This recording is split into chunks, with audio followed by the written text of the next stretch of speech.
ఆ భగవద్గీతలో చూస్తే ఎవడు మొహాన్ని వస్తారు, అందులో ఏమీ లేదు.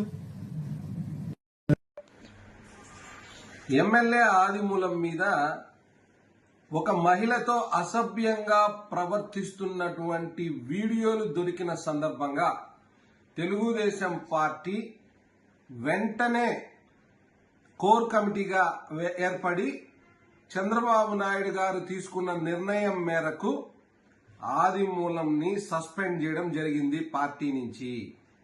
అదేవిధంగా కోడూరు ఎమ్మెల్యే అయినటువంటి అరవ శ్రీధర్ ఒక ఉద్యోగినితో జరిపినటువంటి సంభాషణలు మరియు అసభ్యకరమైనటువంటి వీడియోస్ బయటకు రావడంతో ఒక విచారణ కమిటీ ఒకటి వేసి జనసేన పార్టీ కూడా ఎంతో కొంత స్పందించిందని చెప్పొచ్చు. ఆదిమూలం గారు చేసింది ముమ్మాటికి తప్పే, అరవ శ్రీధర్ గారు చేసింది ముమ్మాటికి తప్పే. అదేవిధంగా కొందరు మినిస్టర్ల పిఏలు కొడుకులు, కోన రవికుమార్ గారు ఒక ప్రిన్సిపల్తో లైంగిక వేధింపులు, ఇలాంటి ఎన్నో ఘటనలు తెరపైకి వచ్చాయి. ఈరోజు బిఆర్ నాయుడు గారి విషయం తెరపైకి వచ్చింది. బిఆర్ నాయుడు గారు నిస్సిగ్గుగా దొరికిపోయారు.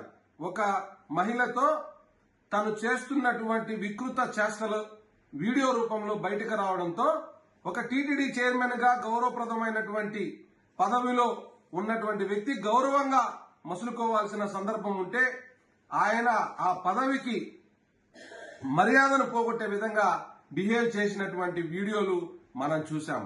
కానీ ఇప్పటి వరకు తెలుగుదేశం పార్టీ ఎందుకు స్పందించడం లేదు? దీని మీద జంతు కొవ్వులు కలిశాయి లడ్డూలో అని చంద్రబాబు నాయుడు గారు ఇచ్చిన స్టేట్మెంట్ చూసిన పవన్ కళ్యాణ్ గారు వెంటనే దుర్గగుడి మెట్లు కింద నుంచి కడుక్కుంటూ పైకి వెళ్లారు.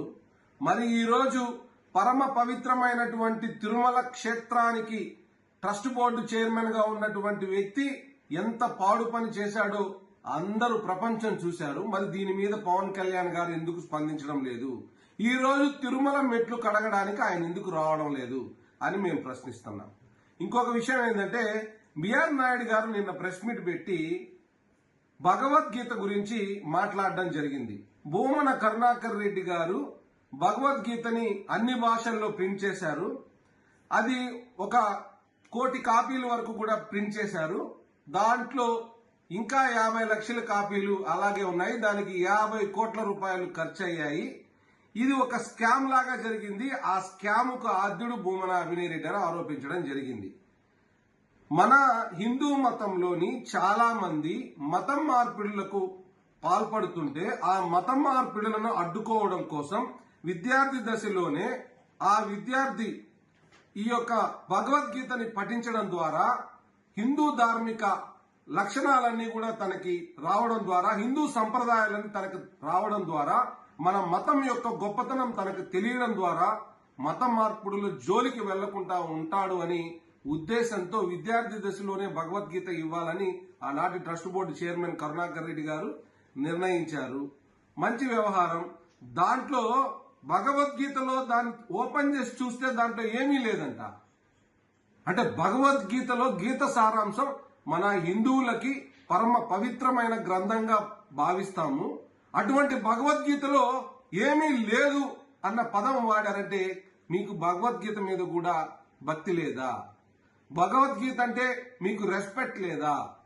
మరి భగవద్గీత అనుసారము పాటించేటువంటి మతం హిందూ మతం.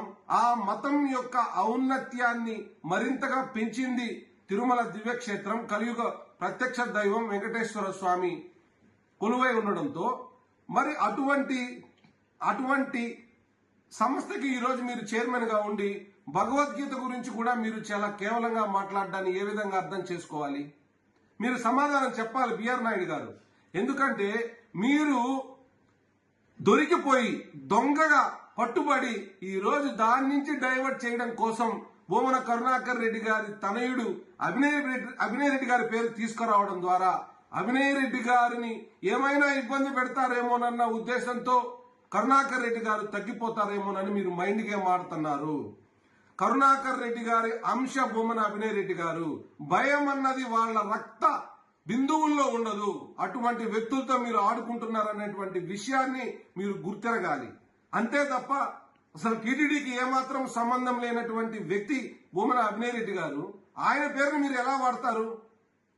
కాబట్టి మీరు బెదిరిస్తే భయపడడానికి ఆయనేమి తూటుమురి పర్సన్ కాదు. ఆయన చాలా మందిని చూసిన వ్యక్తి. ఈ తిరుపతి నగర అభివృద్ధికి బాటలు వేసినటువంటి వ్యక్తి. అభివృద్ధి అంటే ఏంటో కేవలం 2 సంవత్సరాల కాలంలో చేసి చూపించినటువంటి వ్యక్తి. ఈ విషయాన్ని మీరు మర్చిపోకండి.